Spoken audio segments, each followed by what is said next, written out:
This is a guest essay by Guy Goldstein, a third generation Holocaust survivor.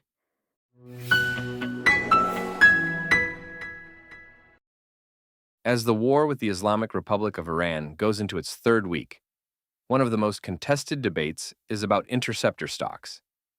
Is Israel running out of interceptors? Do the Allies have enough interceptors? Can Iran outproduce Israel's interceptor production? Can China overwhelm U.S. interceptor stocks? One side says Israel is running out of interceptors. The other side says the stockpile is fine. The propagandists want you terrified. The officials want you calm. Neither side is interested in what the interceptor debate actually reveals, because what it reveals is worse than a shortage.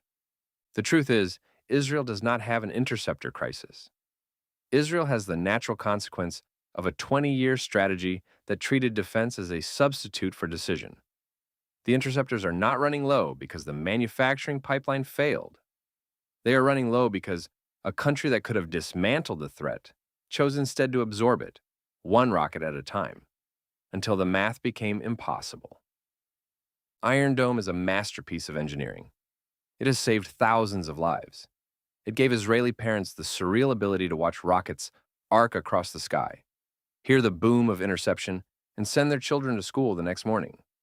No country in history has lived under sustained rocket fire with so little disruption to daily life. That is an achievement. Iron Dome is also a trap, not just for Israel's leaders, but for the world's conscience. Every successful interception carried a hidden cost, not in dollars or procurement cycles, but in urgency. Each rocket that was swatted from the sky was a rocket that did not force a political decision. Iron Dome did not just protect Israeli civilians from Hamas and Hezbollah. It protected Israeli leaders from the consequences of tolerating them. The system that neutralized the rockets also neutralized the pressure to eliminate the source. It did something else too. It taught the world that thousands of rockets aimed at Israeli civilians were acceptable. When the interceptors work, there are no craters in apartment buildings, no body counts on the evening news, no children pulled from rubble. The footage that emerged was Israelis partying in shelters, dancing while booms echoed overhead, living life with a surreal normalcy that the cameras captured as resilience rather than as the absurdity it was. And here is the cruelest irony. Israelis fed that perception themselves. They took pride in it. They filmed themselves barbecuing during barrages, posted videos of weddings that kept going when the sirens wailed, told the world with genuine joy that nothing could stop them from living, building, celebrating. It was real and it was admirable and it was catastrophic because the world took Israelis at their word. You showed them you were unbreakable, and they concluded you did not need their sympathy. You boasted about how strong you were, and they stopped seeing you as people under attack. The strength that Israelis wore as a badge of honor became the world's permission slip to look away. No other country's citizens would be expected to raise their children under missile fire and be told the situation was manageable. The Iron Dome made Israelis look superhuman. Their own pride confirmed it, and their suffering became invisible. When Hamas began firing from Gaza, in the years after Israel's 2005 withdrawal, the rockets were crude, short-range, and inaccurate. A decisive military operation to destroy the launch infrastructure would have been painful and politically expensive, but the arsenal was small and the organization was weak. Iron Dome arrived and offered a different option. Absorb the fire, intercept what you can, keep the home front calm, avoid the international condemnation that comes with ground operations, mow the lawn when the grass gets too high, go home. Repeat. Israel chose the option that cost less in the moment. It paid more over time than anyone was willing to calculate. By October 2023, Hamas had built an arsenal of tens of thousands of rockets, a tunnel network more extensive than many countries' underground rail systems, and a military force capable of breaching the border and conducting a massacre that killed over 1,200 people. The rockets that could have been addressed when they numbered in the hundreds were now numbered in the thousands. The organization that could have been dismantled when it had a few hundred fighters now commanded battalions. The Iron Dome held. The threat underneath it grew. The same pattern repeated on the northern border.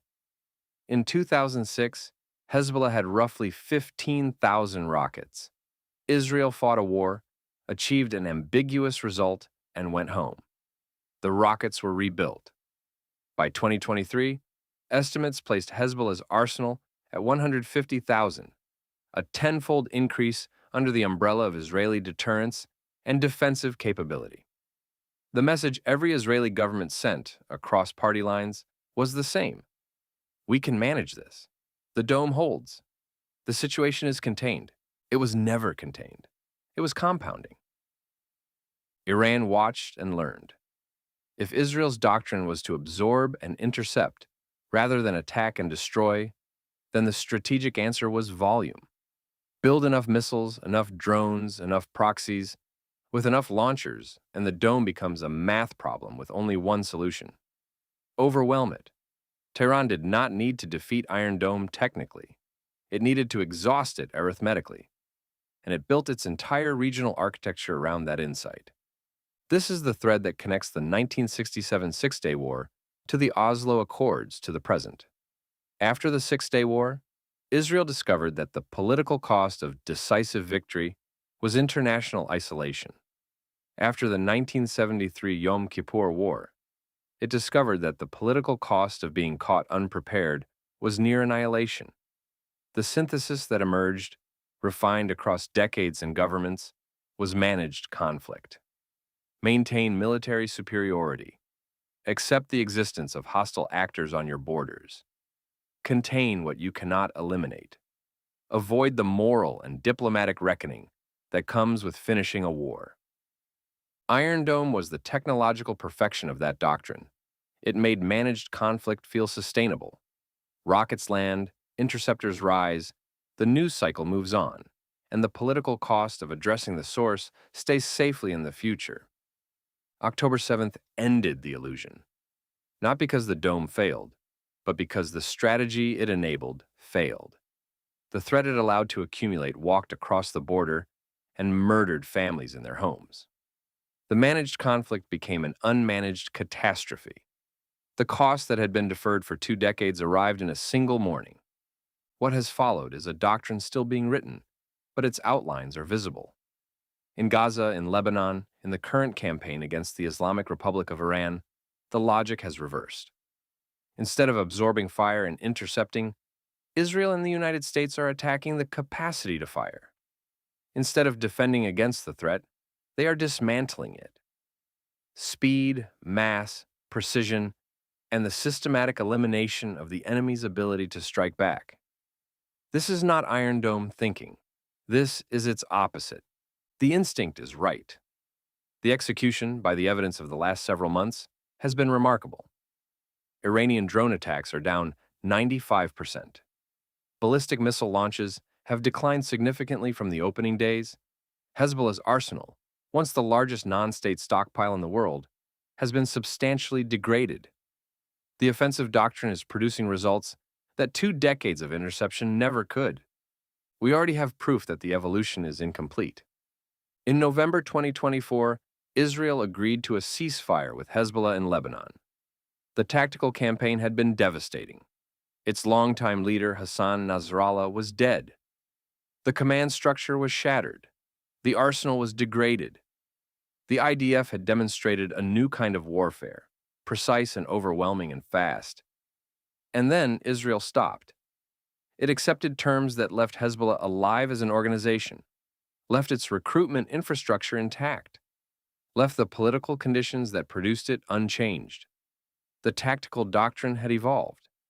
The strategic doctrine had not. The result is visible today.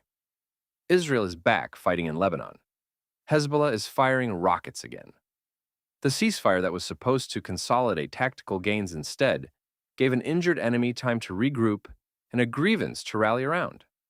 The most brilliant military campaign in a generation produced a temporary reprieve because the political will to finish it never matched the military capacity to do so.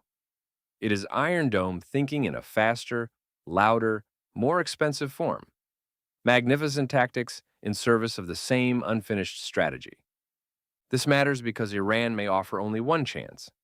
If the current campaign degrades Iran's military capacity but leaves the regime's ability to reconstitute, Israel and the United States will have built the most expensive Iron Dome in history.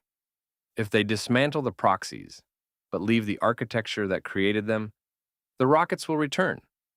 If they win the war but lose the nerve to secure the outcome, the interceptor debate we are having today becomes the interceptor crisis of 5 years from now.